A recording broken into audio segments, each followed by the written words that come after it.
We are continuing this series, like I said. On the screen now will be scripture I'm going to use this morning. It's a lot, but it's not a lot. We're going to stay in Romans 1, so you can just open there and stay there. And then I'm going to take us on a journey through the book of Acts. So there'll be scripture references up on the screen you can write down. I'm not going to read all of them just for sake of time, just the stories. I'm going to summarize them the best that I can. Then we'll do a couple other passages in Acts 14 and 22. We're going to stay in Romans 1, so you can just open your Bible and leave it there and get ready to take notes as we make our way through it. Fifth or sixth grade, I remember I had a friend named Robert Early. And Robert Early, they had a land. I grew up in Florida, and so land in Florida is not like land in here. Unless you're in Central Florida, then it's just a bunch of rednecks in Central Florida. We were on the coast, and so there was some land. And so he invited me over. I spent the night there. We got to play baseball out in the cow fields. So cow patties were our bases. My parents loved me coming home after that. That was a lot of fun. But the next day, he says, "Hey, do you want to ride go-karts?" And I'm 10. So yes, I want to ride go-karts, yes. And so he rolls up the garage door, and he pulls out not one, but two go-karts. He pulls them out. And one of them was older. You could tell, it's well-worn, it's older. And then one that looked almost brand new, like not much mud on the tires, pretty much brand new. And I'm hoping, man, Robert, be a good friend. Be a good friend. And let your friend drive the new one. And Robert says, "Do you want to drive the new one?" And I was like, "You thought you'd never ask." Yeah, I'd love to drive the new one. He's like, "Good, I'll drive the other one." So he gets in his go-kart, I get in mine. He's like, we'll race. He showed me where the path was, we'll race. I was like, that's fine, that'd be a lot of fun. I like that. And so he counts us down, 3, 2, 1, and he hits the gas pedal, and he just flies out. And I put the gas pedal to the floor. Boom, boom. And I can't get above 4 miles per hour. I can't get above it at all. And that's when I learned what a governor is on a go-kart on that day. So the older one didn't have any way to regulate speed or intake, nothing like that. But the new one did, which is why Robert, as the good friend that he was, wanted the faster one and gave me the newer kiddie one. So this morning, I want to talk just a bit about governors, not like state, but like this kind, mechanical governors. There's a particular one called a centrifugal governor. And what it does is it regulates the amount of fuel that comes into the engine. It moderates the intake of fuel. And what that does is it keeps it consistent so that a go-kart or a diesel engine cannot get above a number of RPMs. That's what keeps it regulated or governed, is that governor. So again, this kind of governor, it does not allow the full input of fuel into the engines, what governors do. This morning, we're going to look at this passage in Romans 1, and we're going to drive to the fact that you and I often play the role of governor when it comes to the gospel, and what happens when we do that. So I want you to keep that idea in your mind as we get to it here later this morning. Romans chapter 1, Romans is written by a guy named Paul. Paul is actually his Roman name. His Hebrew name is Saul, but I want you to hear me clearly. God did not change Paul's name from Saul to Paul. That's not what happened on the road to Damascus. In fact, it's much later that he starts going by the name of Paul, and that's really only when he's in Gentile or Greek-speaking Roman communities. He had both names the whole time. Please hear me on that. He's not one of those that God changed his name. He just went by a different name. But he has this radical transformation. We're going to talk about that here in a bit. But he wrote this letter to the church in Rome that we call Romans. We're going to read just these 2 verses from Romans chapter 1, but I want to get us a recap of what we did a couple of weeks ago. We started off this entire series talking about gospel perspective. We need to have a worldview to understand the gospel. We've got to have a perspective of the gospel to get us anywhere. And the place where we landed, based on our study of Genesis 1, and then 2, and then 3, and then studying throughout the entire book of the Bible, is we landed that sin is not a human problem. Sin is a cosmic problem. We looked at this place where in the Garden of Eden, sin had entered the cosmos, had entered creation, but it didn't start in creation. It started in the spiritual realm. It started when the devil, Satan, Lucifer, when he wanted something God had not given him. He wanted the throne, argued, got sent down, and that's when he made his way to bring sin into this divine creation in the Garden of Eden. So we said it's not a human problem. It didn't start with humans. It's a cosmic problem, which means it needs a cosmic solution. And we spent the majority of our lives trying to fix our problems, trying to fix what's actually sin inside of us through human means. We try to eat more kale, we try to diet, we try to not eat as many Oreos, we try to be better disciplined, we try to save our money better. We do all those things from January 1st to 3rd. That's pretty much when we do all of that. And then it all goes downhill from there. And the reason is because our struggle is cosmic. So we need a cosmic solution, a bigger solution than humanity, which is why God sent his son, Jesus. He so loved the world, he sent his son. So we looked at last week. This week, I want to look at the power of the gospel power. 2 weeks ago was gospel perspective. This week is gospel power. Paul writes this letter somewhere between 55 and 58 AD. Most scholars believe around 57 AD. And primarily to Christians, but he's going to share this gospel. This is a time Nero had become emperor in Rome in 54 AD, but Nero had not quite gotten as angry as he would get, like Rome hadn't burnt yet. And so he's still okay with Christians. It's a time of peace for the Christians in Rome. This is when Paul begins this letter, and he writes it in verse 16. Paul says, "For I am not ashamed of the gospel." That's how he begins this portion. Now, you're going to see this word "for," a lot like "therefore" or "on top of." He's building towards something. It's the first one we see in verse 16, which takes us back to verse 15, where he says, "I can't wait to get there to preach the gospel to you." Can't wait. I can't wait to get to Rome. I've tried to get there a few times. The Lord kept me back. I can't wait to get there. I want to preach to you the good news. 2 weeks ago, we said that word gospel means good news, but it's not a Bible term. That's a military term. That when a country would go to war, they would send a herald with them, and the herald's job was to watch the war to know when it was over. And they would run back to where they came from, to their home country, and as they were running back, they would bring either good news or bad news. The good news is the word euangelion in Greek, which is where we get the word gospel. It's the good news that your king has won. So we talk about the gospel of Jesus. What we're saying is Jesus has won. That's what we're talking about. And Paul says, "For I'm not ashamed." I can't wait to get there. Man, I can't wait. And I can't wait to get there because I'm not ashamed. I'm not embarrassed. I'm not disfigured or disgraced by. I don't find shame in this gospel, in this good news. Paul's not embarrassed or disgraced by this good news that all of our sin, past, present, and future, has been fully, freely, and forever forgiven by Jesus' death and resurrection. That's the good news. And Paul says, man, I can't wait to get there because this good news has not led me to shame, which sounds like something anyone who writes a book in the Bible should say. Like it sounds like that's a good Christian thing to say. I just want you to understand that the gospel has not brought Peter any kind of a life of ease and comfort. This statement, "I'm not ashamed," for Paul, when it comes from Paul, that's a big deal. Like, he wasn't born with the silver spoon in his mouth. He doesn't live a life of luxury and ease. The moment he gave in to the good news, things didn't get better for him. They just seemed to get worse for him. If anyone had a reason to be embarrassed or ashamed or disgraced by the gospel, it was Paul. And so let me show you how that all works. Remember, Romans was written in 57. So 57 AD, keep that date in your mind, 57 AD. But 30-something years before that, 33 years or so before that, is when Paul meets Jesus and gets saved. We see that in Acts 9, 1 through 19.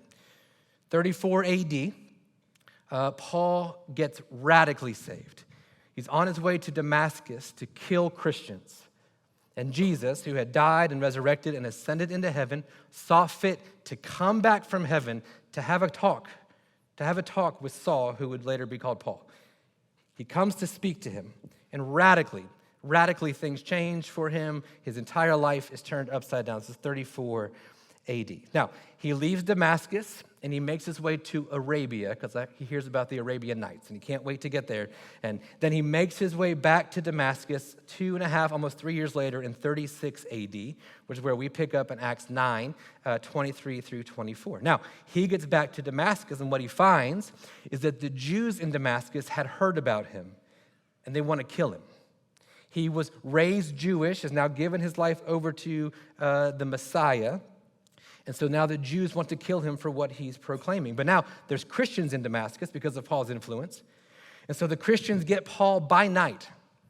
and they take him to the wall of the city. All the cities had walls to defend them, and they find a hole, maybe a window, maybe a crack in the wall, and they find a basket, and they put a 30-something-year-old man inside of a basket.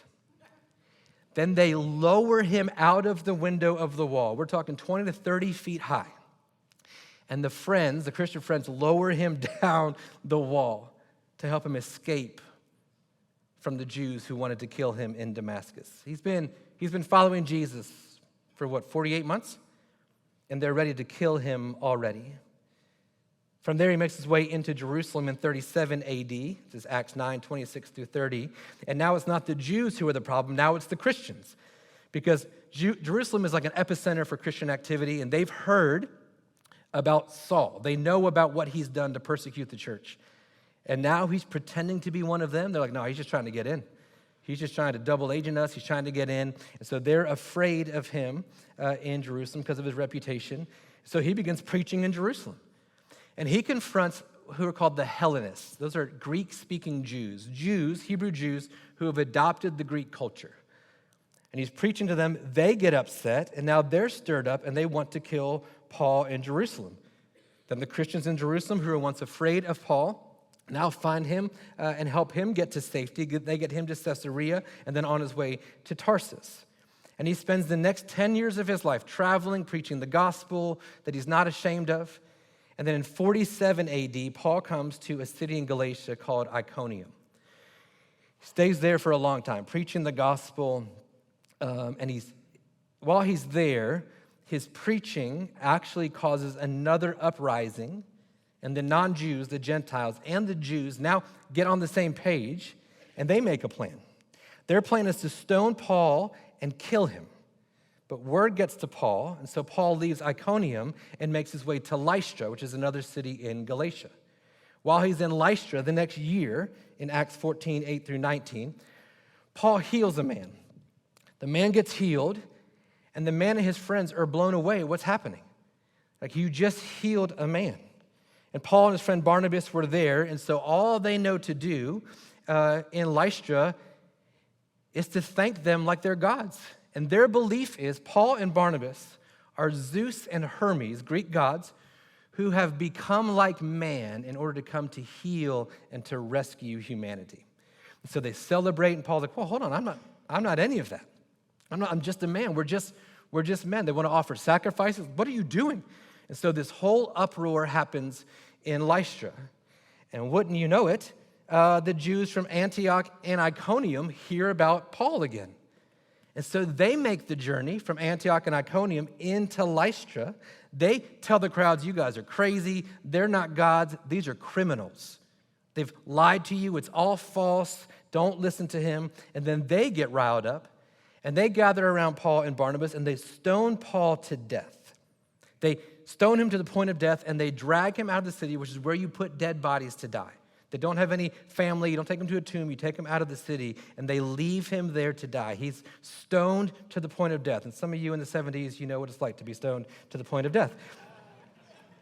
If that was too far, I'm sorry, but I could not pass that up.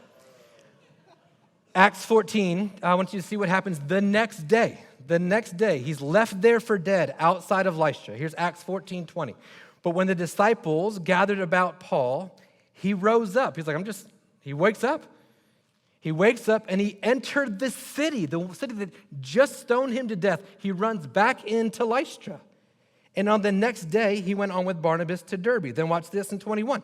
And when they preached the gospel there in Derbe and made many disciples, they returned to Lystra and then Iconium and then Antioch. So if you're paying attention, the three cities of people who came to leave him for dead, crazy Paul goes right back to the cities, preaching the gospel. Look at 22. He did it to strengthen the souls of the followers, the disciples, encouraging them to continue in the faith and saying that through many tribulations we must enter the kingdom. What? Like, who is this man? What are you doing? What are you doing? Saved in 34 AD. And now by the late 40s AD, he's been left for dead. He's been stoned multiple times, been chased out of cities, been slandered. and he continues to preach the gospel. Look at this. In 51 AD, in Acts 16 through 24, Paul comes to Philippi with Silas, and he meets a slave girl. And this slave girl is possessed by a demon. But this demon has given her the gift of divination or future telling. And so her owners are like, well, we could use this. And so they take the slave girl to the marketplace and begin asking people to pay for her to tell them their future. Paul comes up on the scene, sees the misery of this poor girl, and he casts the demon out of her. And she no longer is able to tell the future, which is good for her, but terrible for her owners, because they're making a lot of money off of that. And they recognize what's happening. They stir up the crowds. They take Paul in front of the council to be like, hey, this man is causing problems in our city. He's taking away our financial advantage. Can you believe what he's doing here in Philippi? And so the authorities then get the crowd riled up. Then Paul is beaten with rods and thrown into the deepest part of a prison, the place reserved for the vilest of criminals. And he begins singing hymns and praying. And as he does, the rest of the prisoners are listening, and then an earthquake happens. Now, as the earthquake happens, and rocks are falling, and they're free to go, and they go to leave and look back at the Philippian jailer, who is like, just kill me now. Like, kill me. Because if you get out, I'm as good as dead. Will you just kill me now? And Paul's like, hey, I got a better idea. Let me tell you about Jesus. And the Philippian jailer comes to know Jesus, and then that jailer meets a few other people, and they start a church in Philippi. Not much longer after that, in the same year, in Acts 17, 1 through 15, Paul comes to Thessalonica. He's preaching the gospel, and it's riling up more and more people. It's riling up the Jews. So they attack Paul. Silas is with him, and Paul and Silas leave in the middle of the night to go to Berea. And while they're in Berea, Paul again preaches the gospel, the good news of the victory of Jesus. Many Bereans get saved, but now the Thessalonians hear what's happening in Berea. They can't let that happen. And so the Thessalonians make their way into Berea, and they attack Paul and Silas. But before they're able to get their hands on them, the Berean Christians get Paul down to the coast, get him on a boat, and he escapes and goes to Athens. And it's only a handful of years later that Paul writes this letter to the Romans, and he says in verse 16, I'm not ashamed of the gospel. That's wild, isn't it? You should be. It's almost cost you your life. Like, you've been a Christian since 34. This has to stop. This gospel has done nothing but lead Paul to slander and abuse and imprisonments and stonings, and even one point is left for dead. And this is the man who's saying, I'm not ashamed of the gospel. He's saying, I'm not ashamed. I've got more to say on this topic. Like, you're going to have to kill me if you want me to stop. I'm not ashamed of this. It doesn't bring shame or embarrassment to me. It makes you feel a little strange that you get offended that your friends might make fun of you, doesn't it? He suffered all this and says, no, I'm not ashamed of this gospel. And if you hated the gospel, can you imagine how much Paul would drive you insane? You're like, hey, I got a plan. Let's just leave him alone and not mess with him. And Paul's like, great, to live is Christ. No. Let's just kill him. So just end the whole thing. And Paul's like, cool, to die is gain. Like, well, let's just beat him and then make him really suffer. And Paul's like, listen, I don't consider the sufferings of this present time anything compared to the glory of the future with Jesus. Let's just put him in jail. Let's just put him in jail and shut him up. Well, then what if there's an earthquake? And then what if the jailer gets saved and then he starts a church inside of your city? Like, you can't make the man stop. There's nothing about him that's like, I'm going to reconsider sharing the gospel. I'm not ashamed, he says. So then you got to ask why. Like, what possesses a man to live a life like that? We're going to learn later. To give up a life of like ascension. He's on the high road to Jewish authority and influence. Like, what possesses someone to give all of that up to just suffer? And then to say, I'm going to keep doing it. I'm not ashamed. It doesn't bring me shame or embarrassment to me. Well, what makes him do that? Look at the next section of verse 16. For it is the power of God to salvation. You know why he's not ashamed? He sees the power of God that saves people in it. And he has decided, I'll give my life for that. But notice, the gospel isn't good advice for people who want a better life. You don't give your life for that. You don't suffer imprisonments and stonings and slander for that. You don't do that. It wasn't that Paul thought maybe he might have another option for people, or that he had 7 steps to a healthy marriage, or 3 ways to keep your kids from wilding out. Like that's not what he thought. What made him do it was, this is the power of God that saves people, and far be it from me to shut up about it.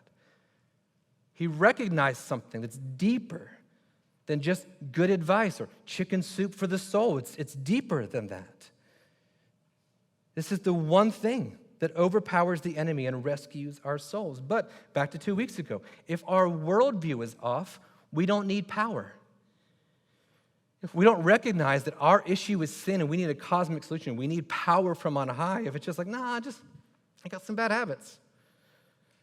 I struggle a bit with this. I wrestle with that. If that's where we begin, if our worldview is, I'm pretty much a good person, I just got a couple things I need to work on. Well, then you don't need the power of God. You need the power of discipline. You need the power of a budget. You need the power of a diet. You need the power of education. But Paul understands, no, this is bigger than all of that. This is the power of God to salvation. The problem is cosmic, so we need the power of God. Then watch this. It's the power of God for salvation to everyone who believes. Now, on this side of history and in the Western world, particularly in the South here, we're like, yeah, of course, everyone who believes. You got to understand how revolutionary this was for Paul to make a statement like this. This does not come from Paul's upbringing at all. This is not where Paul had begun his understanding. Before Paul came to know Jesus, he was part of a religious group of Jews called the Pharisees. And the Pharisees had elevated the law, had kept adding a law on top of the law, because in their mind, the way to please God was through good behavior, was through law keeping.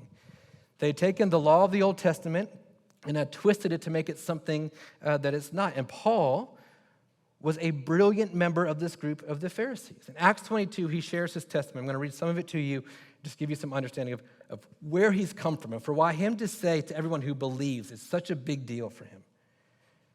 Here's Paul's testimony. He's in Jerusalem on the steps of probably the Roman, maybe the council. He's been arrested, and he's making some pleas to them. Here's how he begins. I am a Jew. He was raised to know the law. I'm a Jew. I was born in Tarsus in Cilicia, but I was brought up here in Jerusalem, in this city in Jerusalem, which means I'm a Jew of the Jews. I was raised in the center of Judaism, educated at the feet of Gamaliel. And I'm sure you know who Gamaliel is, so we don't need to talk about it much. So Gamaliel is like the guy when it comes to rabbis. When it comes to rabbinic Judaism, Gamaliel is the guy. So to study under Gamaliel is like me telling you I learned how to shoot from Steph Curry. I'd be like, oh, maybe I'll listen. Maybe I'll listen. I'll learn how to play guitar from Jimi Hendrix. You'd be like, oh, okay.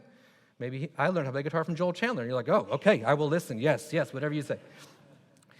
So this man, Gamaliel, is the leader of the Sanhedrin, the Jewish religious council, but just brilliant. Had developed his own sort of theology from the law, had been promoting a number of things and just kind of patience with the Christians. But Paul was educated under Gamaliel. Here's the thing about rabbis. Rabbis, you don't choose the rabbi chooses you. So Gamaliel saw something in Paul and was like, oh, that dude can do what I do. He began to train him. He invited him in to walk everywhere with him, to do everything with him.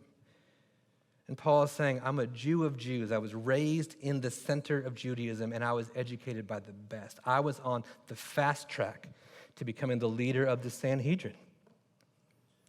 According to the strict manner of the law of the fathers. He understands that the law of the fathers is strict. He's devoted to it, because look how he describes himself in the next phrase, being zealous of God. He's passionate about Yahweh, the one true God. Now here's a misnomer we need to understand. The Pharisees, even the Sadducees, but the Pharisees in particular, they loved God, like passionately loved God. You want to know why they cared so much about the law? Because they loved God. Now, they got it twisted thinking the law was the way to please God, but they were so passionate about this is the way we do it because they wanted God to be honored and revered and to be set apart as holy. And Paul is saying, listen, man, there is no one more zealous for God than me. No one who understood the strictness of the law more than me. No one who was more brilliant than me in following Gamaliel. I was the cream of the crop. I gave my life to this. I was devoted to this. I believed in my core that the way to please God was through law keeping. It was through good behavior and obedience. He says, this is how bad it got in verse 4. I believed it so much that I persecuted this way, that's the way of Jesus, to the death, binding and delivering to prison both men and women. I was so passionate that I wouldn't even let women get away with anything. I bound them. I wanted them beaten and imprisoned and killed. And the high priest here, the whole council, they know. They can bear me witness. Like, they gave me the letters to go to Damascus and to take those also who were there and bring them in bonds to Jerusalem to be punished. So for the first 35 years of Paul's life, he gave himself over to this, like passionately, because he deeply believed that the way to God was through law keeping. He was zealous about it. He was trained by the best. His passion and zeal for God and law. He was a rising star in Judaism. For Paul, the law was how he understood salvation. The way to be saved is by being a good person. It's by doing the feasts and the festivals, by the sacrifices, all of it for him. He knew the law forwards and backwards, and he despised anyone saying, you don't need to keep the law, you just need to believe in Jesus. That was his problem. His problem was, no, you can't water it down like that. You can't do that. That's going against everything the fathers have taught us about the law. So that's why he's going after the church. Not because he hates Christians, but because he loves God and he loves the law. And he saw Jesus and his followers as people getting in the way of the holiness of God. So for Paul to say what he does here, that I'm not ashamed of the gospel. He's been beaten, stoned, left for dead. It's the power of God for salvation for everyone who believes. Golly, that's revolutionary. That's life transforming for him. It's not everyone who keeps the law. And he says it's available to everyone who believes. He continues that thought. To the Jew first, and also to the Greek, or to the non-Jew, to the Gentile. I don't know that I can explain how radical of a transformation this is for him. He wasn't a criminal. He's not a murderer. He was so passionate about the good things of God that he actually thought Jesus was in the way of it. He thought it was in the way of it. And could not believe people would say, listen, all you need to do is believe in Jesus. He's like, nah, listen, that's crazy talk. Because then what? What, you just believe and then go do whatever you want? No. It's the law. Keep the law. Stay pure. Be holy. It's radical for him. This is what it means that it's the power of God for salvation. And Paul's making the claim, and it's available to everyone. To everyone. So let's do this. How many of you came to know Jesus, you were saved before the age of 10? Would you raise your hand? Before the age of 10, you came to know Jesus? Yeah. How many of you as a teenager, you came to know Jesus? Okay. How many of you 20s to 50s, you came to know Jesus? And how many of you post-50, you came to know Jesus? It's the power of God that all of us are here together. Now watch this. How many of you grew up in church and never left it? It's all you know, it's just going to church. How many of you grew up in church and then you left church, but now you've come back? How many of you grew up in church, never grew up in church, never set foot in church, only been in the past few years you actually been in church for the first time? Would you raise your hand? It's the power of God that does that. You understand that? It's not law keeping, it's not us being good people. Watch this. How many of you grew up wild? There wasn't a sin you were afraid of. The deepest you want to go, man. Even today, you smell like it still. Like Outcasts would say, you got that stank on you. That's what they would say. How many of you, that was it. You never met a sin you didn't like, okay? And how many of you were so afraid of disappointing anyone, your greatest sin was probably self-righteousness. No, I was a law keeper, yeah. But here we are, aren't we? Not because you kept the law, not because you were radically saved and I wasn't, but because it's the power of God for salvation to everyone who does what? Who believes. To the Jew first and also to the Greek. which is the beautiful part about a church. I've heard it said this way, in a church is where you get GEDs and PhDs. It's the church by the power of God. Here we are. So now why? Why is Paul so sure of that? What happened? What changed for him? Well, he gives us another 4 in verse 17. For in it, in the gospel, the righteousness of God is revealed. Righteousness is holiness, holy living, right living, purity of God. So what he's saying is, you want to know how you know God is righteous? Not the law, the gospel, which is counterintuitive. Because it seems like you would know God is righteous because of the way that he keeps the law. But here's how you know God is righteous. He kept the law so purely that he could give his life for those who hadn't. That's righteous. That's holy perfection mingled with grace and kindness that saves even the vilest sinners like you and me. And Paul is saying, you know where I learned that? Not the law, not from Gamaliel. I learned that on my way to Damascus when the gospel was revealed to me. He thought he knew what righteousness was, and then he's like, oh, no, man, I had that way off. And it's revealed, he says, but watch this. How is it revealed? From faith for faith. Or some of your translations say from faith to faith, or beginning and ending in faith. Here's what he says. You want to know how it's revealed, how you know how righteous God is? You want to know how you know you can trust him? Faith. And not just one-time faith. From it, and to it, and everything in between. Which is why at the end, he quotes this passage, the righteous shall live by faith. You know where that's from? Habakkuk, which is in the Old Testament, which is focused on the law. And the prophet Habakkuk is saying, listen, it's never actually been about the law. It's been about faith even back then. It's not a new idea. And Paul radically transformed. Is like, golly, I spent 35 years on this. And you're telling me it was about faith the whole time. This salvation, this power of God for salvation is not an order to go do something. It's not that God saved you once and got you in the boat and now it's like, you better begin bailing out water before you drown. It's not that, well, the first step was faith and the next step is obedient. What Paul is saying is, no, listen, it's faith and then faith and then faith and then more faith and then faith and then faith after that. That the righteous live by faith. This is a call to believe and then to just keep on believing. So then the question is, well, to believe what? To believe that God's not a liar. To believe that Jesus is who he says that he is and he did what he said he did. To believe that when he says it is finished, he actually means it. To believe that all of your sins, past, present, and future, have been fully, freely, and forever forgiven by the shed blood of Jesus in the empty tomb. Faith in what? Faith in that. Not faith in your works, not faith in Awana, not faith in church attendance, not faith in your devotions, not faith in Bible study, not faith in your small group, not faith that you're a pastor, not faith that you're a deacon or an elder small group leader. Faith in the finished work of Jesus. That's it. And the righteous, those who have inherited that righteousness of God, all they do is live by faith. That's all they do. And he quotes Habakkuk because he's saying, listen, look at the people of the Old Testament.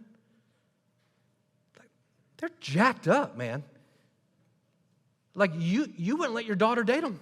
We wouldn't hire them. Like that's where we are. Moses killed a man with his bare hands and then buried him in the sand like a cat in kitty litter. Buried him and then ran away and then hid from God. And then even in ministry, he got so mad at God that he disobeyed and there were consequences. And then Abraham advanced in years, is promised a child, can't have a child. And so his wife's like, hey, listen, why don't you just sleep with our servant? He's like, okay. And so Abraham, the father of the multitude, is like, okay. And he does. And then they go to a town. He lies that his wife is a sister. It's a whole thing. And then David, like, good, great, don't get me started on David.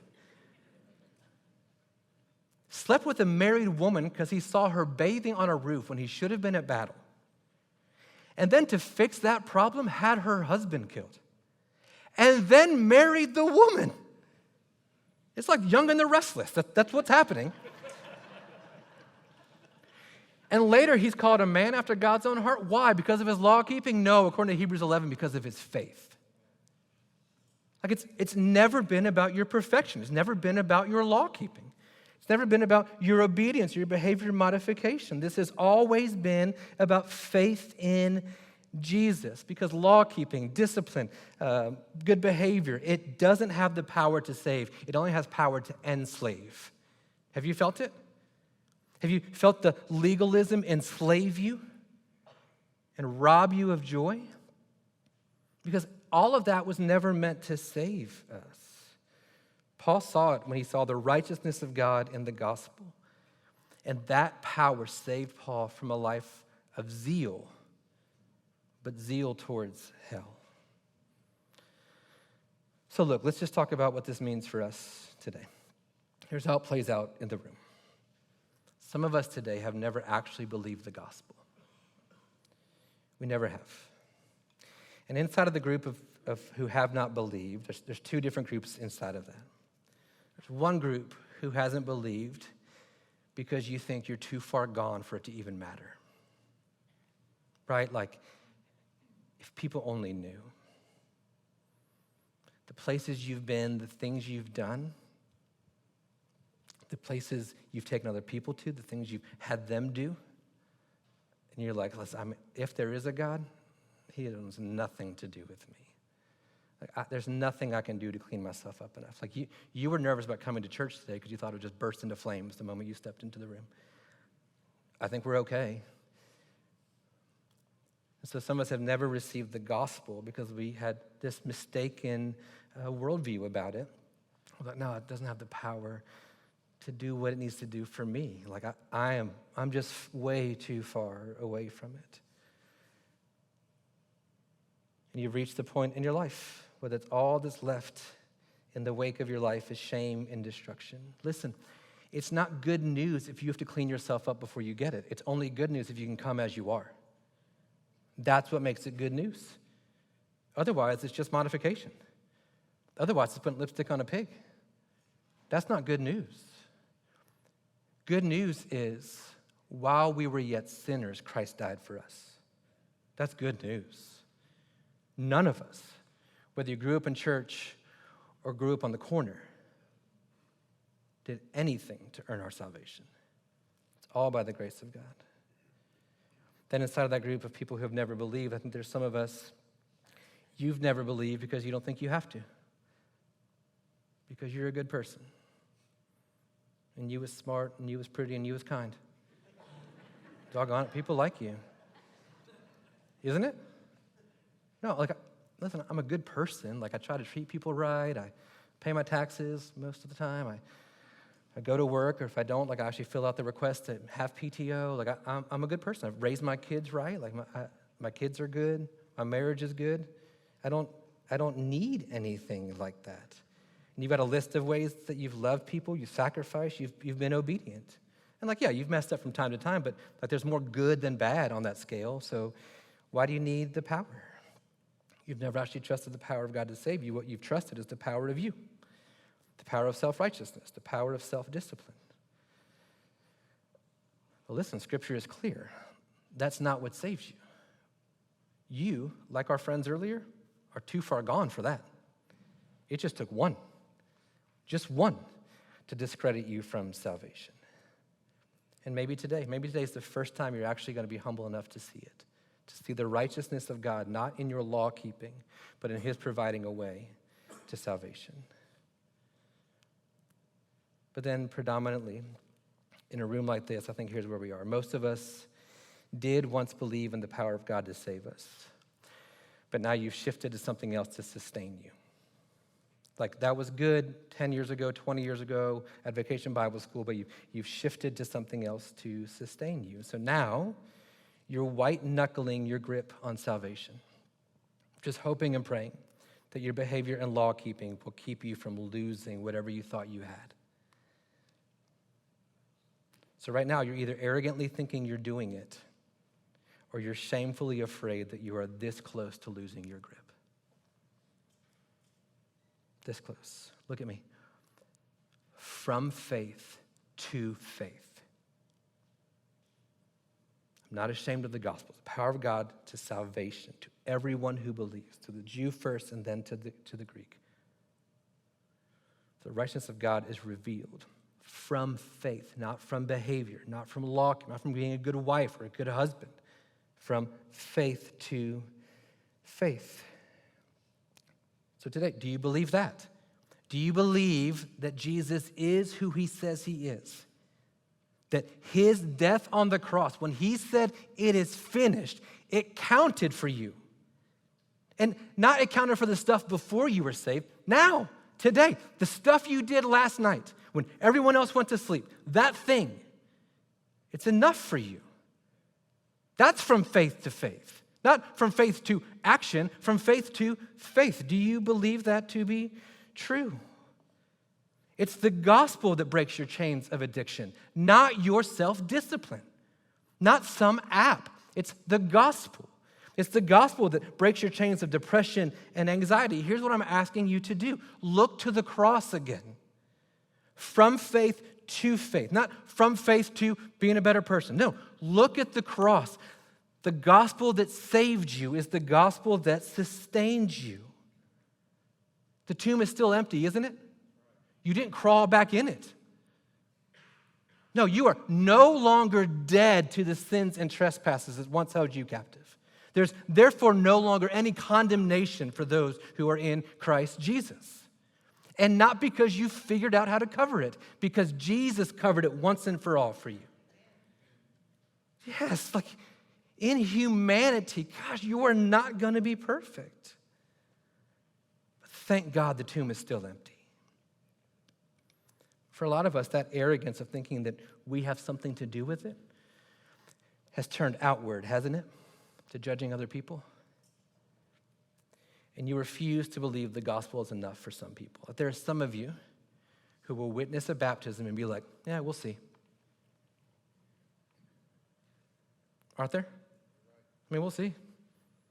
Is it the power of God or is it not? No, it is. It is. And we don't get to decide that. God does. God knows the heart. But we're thinking that they have to do something. So here's what we do. We start hunting for signs of sin and failure in other people. And here's the truth you'll never say out loud. You like when you find it, don't you? Does it make you feel good? Like, I knew it. I knew it. I knew they weren't who they said they are. I saw that coming from a mile away. No, you didn't. You start hunting for it. Any crack in the foundation, man, you can't wait to pounce on it. So you discount the testimony of other people. You discredit the restoration and redemption of other people. Like you refuse to believe that it's the power of God through the gospel that both saves and restores the broken. Like you're fine with it for salvation, but like from then on, it's someone else's job to do. No, it's not. It's the gospel. It's always the gospel. It's always the empty tomb. It's always the blood of Jesus. Every time someone comes to salvation or comes to restoration, it's never been because of their law keeping. It's always been because of the finished work of Jesus. And how dare you? How dare you think you have the authority to judge that? You see, anything we add to the gospel is like that go-kart Robert had me drive. Like the law, well, I got to see this first. You know what that is? That's a governor that keeps the fuel of the power of the gospel from getting into the engine of their life. And then when you're the one keeping it from happening, you gloat. Gosh, what is wrong with us? Our job is not to be the governor on the engine. Our job is to tell him, put it to the floor and let's go. That's our job. So we cheer at baptism. We cheer at salvation. We cheer at restoration. We don't gasp at someone's sin. We're like, yeah, I get it, me too. But God. But maybe you're doing it to yourself today. Maybe you've heaped the law onto the gospel and now you are feeling like you can't quite get going. You got a chance today to look back at the cross instead of looking at your morality? Is it finished or is it not? And if it is, stop dragging it with you. It's finished. It's over. Paid for. And I don't care what the Pharisees in Georgia say to you. Jesus says a better word. It's finished, fully, freely, and forever forgiven. Cast as far as the east is from the west.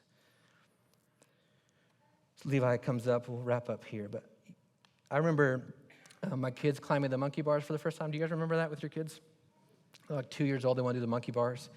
And so you help them get up there, and then you place their hands on the bars. You know what I mean? And then what do? You hold them, don't you? And then you move their arm to the next one. And then you walk with them. Then you move the other one, and you walk with them, and you're getting the workout. And you get to the end, you're like, oh, baby, you did it. You did it. Look what you did. And they're like, yeah, I did that. Yeah, look what I did. And the whole time, they didn't do anything, right? You did it. That's the gospel. You didn't do anything. You didn't get up on those bars. You're not holding yourself up on those bars.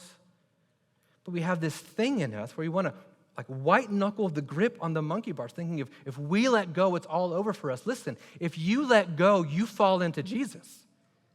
That's what happens. That's what happens. Yeah, you fall. You don't fall into sin. You fall into Jesus. That's what happens. But so many of us, like, oh, but if I just let go, then what? Then what? Jesus will hold you up while you keep going on the monkey bars. And you'll get to the other side and he'll say, well done, baby, you did it. That's good news. That's really good news.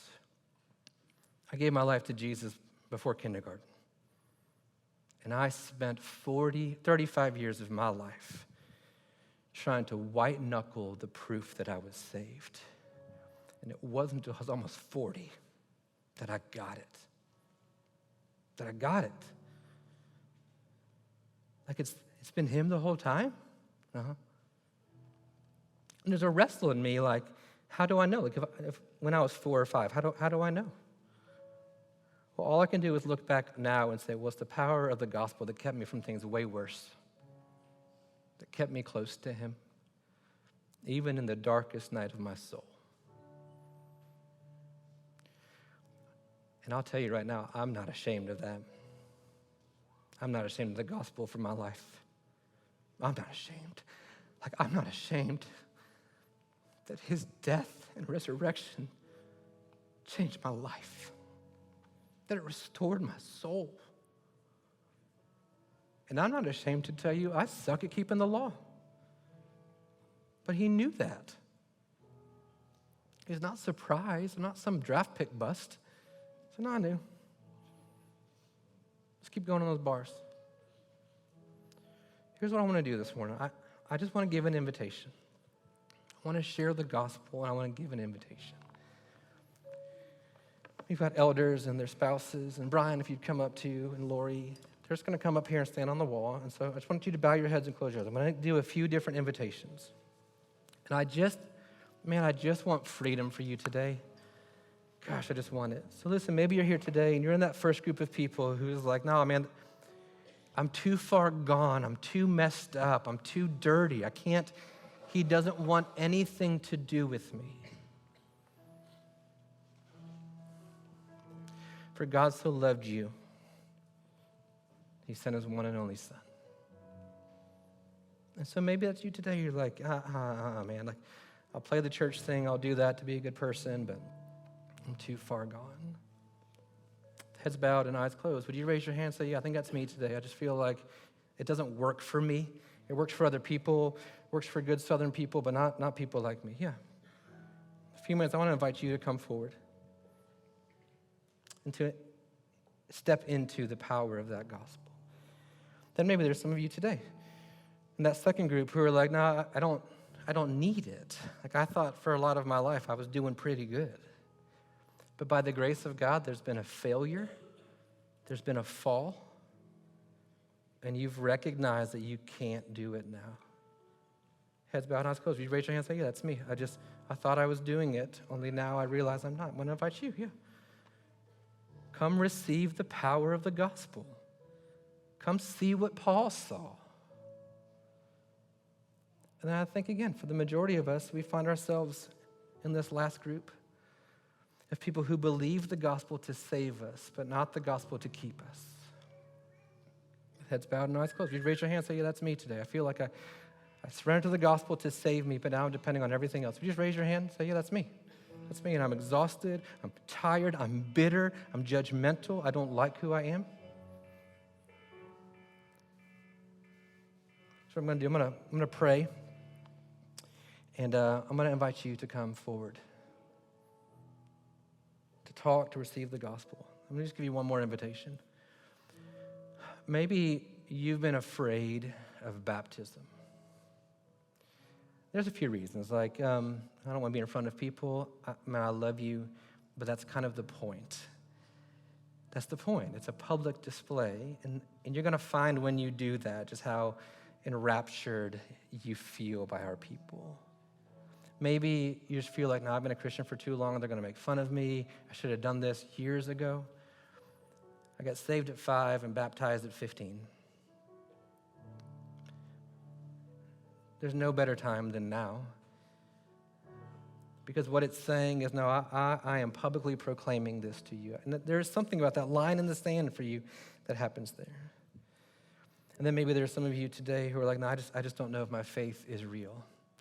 You don't know it until you use it.